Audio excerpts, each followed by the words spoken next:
For those of you unaware of the Belong MK11 Arena Clash, let me quickly refresh your memory. It's a UK amateur league that focuses on helping newer players bridge that gap between an introductory level into a competitive environment against other players trying to take their gameplay to the next level. Although this entry is also possible for higher level players looking to keep their A game in check for upcoming major events. The league is played online from specific Belong stores around the country. Season 1 came to a close a few months ago at Insomnia 65, a large-scale UK LAN festival. The winter season has been underway for a while, which has featured new teams, returning players, and a new commentary lineup in History Behind the Warrior and Falcon. Some of you may recognise them from some official intercontinental MK11 events. As the group stages have come to a close and we're about to enter the playoff stage involving the remaining 8 teams, we've once again teamed up with Belong to bring you a breakdown of some of the players and some of the teams that are still in the Arena Clash. The playoffs are a single elimination bracket and it's go hard or go home. Remember that if you're a UK player, the Arena Clash is a program for many titles, and for more information simply go to the Arena Clash website that I'll link in the description. The 8 teams that remain in the MK11 Arena Clash winter season are as follows: London Lionhearts, Lakeside Leviathans, Stratford Spartans, Cardiff Saints, Tyneside Guardians, Manchester Swarm, Bristol Smugglers, and the Clyde Claymores. Teams consist of between 3 and 4 players, and a team combat style involves each player having to pull their own weight in the heat of competition. However, for this video, I want to highlight specific teams and definitely specific players to really keep an eye on as we enter the playoffs to determine which teams make it all the way to the Arena Clash finals. Up first, it's the Cardiff Saints. This is a team that's well known to contain a rather unorthodox playstyle at times, but in a competitive setting, it's something that you absolutely have to be prepared for. A rather consistent name that seems to be on players' tongues when discussing this team is Chezzy and his Jade pick, somebody that is not afraid to go against the grain with what is expected of Jade, his main character. Time after time, he plays in a most unpredictable manner, and it can give him the edge to the uninitiated. In a single elimination bracket, unpredictability can be extremely dangerous. We'll see if it's enough to bring the Saints into the spotlight this time round. Tyneside Guardians, a team that gathers some of the Newcastle fighting game community. Regular attendees of the Newcastle fighting game locals and tournaments, often the Newcastle Fight Club, this lineup takes on a more relaxed style of play, using their offline experience to pick up on player tendencies and habits potentially faster than other teams.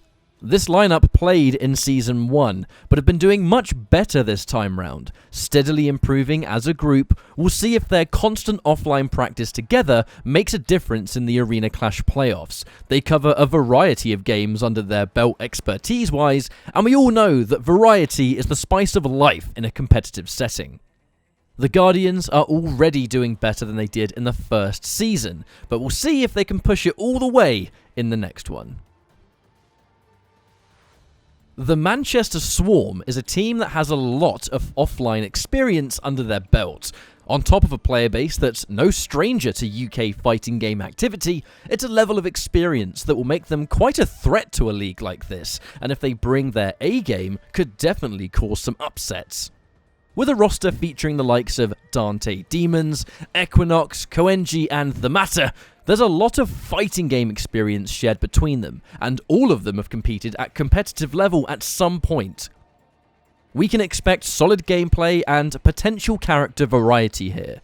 Many of these players sticking with their mains for a long time, and definitely an overall lineup to watch out for. The Bristol Smugglers have maintained experience from Season 1 and contain a player that you may have heard of if you follow the UK Netherrealm scene, and that is Scare Tactics. This is a player that started with Injustice 2 and went into Mortal Kombat 11 as a fresh start to take what he'd learned and apply it to a level even further beyond. a mainstay Erron Black player that isn't afraid to try out new characters if he sees fit. He's exceptionally efficient with the Erron Black pick, and has made some of the greatest players in EU sweat at pro competition events. One of the young bloods of the UK and growing better and better with each passing tournament, Scare Tactics very well may step up and see the Smugglers take it all the way to the finals. We'll have to see. Clyde Claymores are a team that celebrates some of the finest Scottish talent. We have players such as Nausea, who's been a part of the UK scene for many years, and although he doesn't have his true love of Ermac in Mortal Kombat 11, he still manages to make it work with other mysterious character picks. Not afraid of high execution characters either, thanks to his all-time favourite character, he's definitely one to look out for in the Arena Clash. The biggest player to focus on in this lineup though is AWP, aka AWP. One of the youngest players that we have in the community, and was only able to enter for this season as he'd finally turned old enough to participate in the first place. AWP is mechanically gifted and has a wide pool of potential characters to choose from.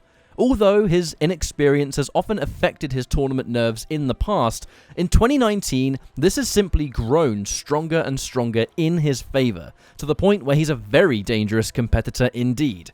He's been making waves so far, and is looking to help this team ascend even further in the playoff stage.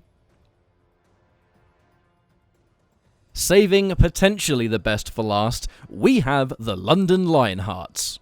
Last season's champions and featuring a new lineup this time round, Spyware and The Seer are the returning faces who definitely bring a serious edge to the team and continue to do so. But here are the new faces.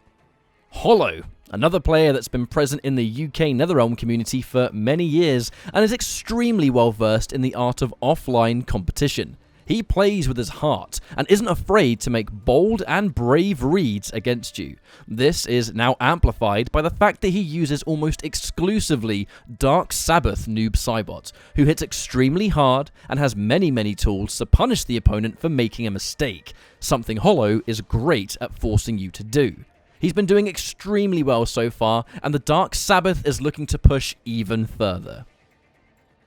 Finally, we have Video Games Yo, a player that signed up for the Arena Clash before he acquired his sponsorship in the pro competition, but he's been rinsing the competition all the same. He's currently the star player in the entire league, and is the world's greatest Shao Kahn.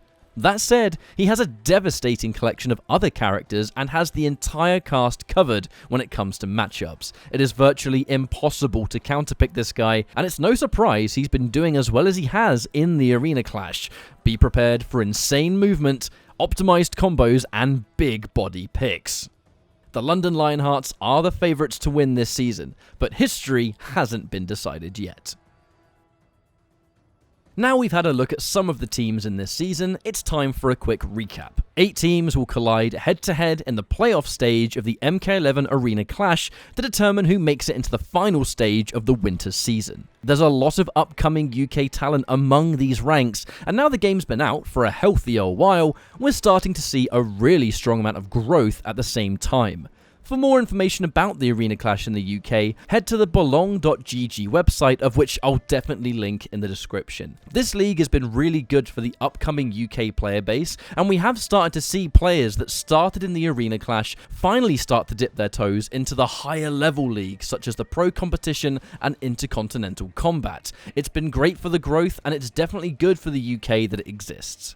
Best of luck to the teams involved, and I'll see you next time.